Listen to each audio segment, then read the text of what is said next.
Adassa, vous avez aujourd'hui décidé de nous parler de Melania, cette nouvelle First Lady. Elle est particulière quand même. Bonjour Valérie. Oui, effectivement, troisième épouse de Trump, beaucoup plus jeune qu'elle, comme on sait, 24 ans les séparent. Elle est née en 1970 sous le nom de Melania Knauss. C'est un ancien mannequin slovéno-américain. De base, c'est une femme assez simple qui aimait partager un peu sa vie privée, familiale, sentimentale en postant des photos sur les réseaux sociaux.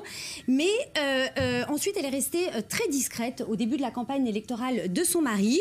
Elle ne souhaitait pas y participer activement et préférait mettre en avant sa vie de mère au foyer en s'occupant de leur fils Bayron, âgé de bientôt 10 ans. Mais bien sûr, par la suite, pour la dernière ligne droite de la campagne, elle s'est un peu plus investie.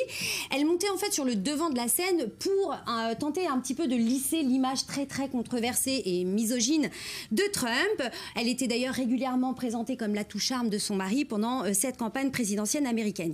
Mais malheureusement, lors d'un discours qu'elle a donné à la convention de Cleveland, elle a essuyé un gros raté parce qu'en fait la presse l'avait accusée de plagiat en reprenant le discours de Michelle Obama lors de la convention démocrate en 2008. Alors ça a fait beaucoup de bruit. Il y a d'ailleurs eu même des parodies assez drôles qui ont été faites par une comique américaine, Laura Benanti, qui d'ailleurs reprenait à la perfection son accent de l'Europe de l'Est très prononcé.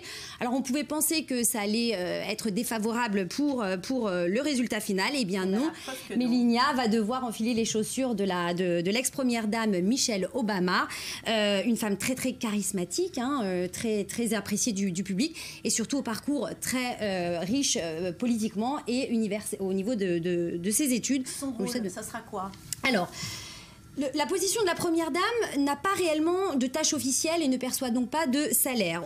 Elles ont plus un rôle essentiel de représentation. Elles mettent aussi en avant une cause qui leur tient à cœur. En ce qui concerne Melania, lors d'un discours à Berwyn, en Pennsylvanie, elle a défini quelques petites pistes et thèmes sur lesquels elle aimerait travailler. Elle s'est dit vouloir être l'avocate de la cause des femmes et des enfants en mettant l'accent sur un problème de cyberharcèlement. Et on pourrait aussi imaginer qu'elle pourrait être sensible sur le sujet de l'immigration, puisqu'elle-même étant immigrée, elle déclare être passée par toutes les formalités administratives pour obtenir ses papiers, comme n'importe quel immigré, donc affaire à suivre. Alors, cette élection, elle s'est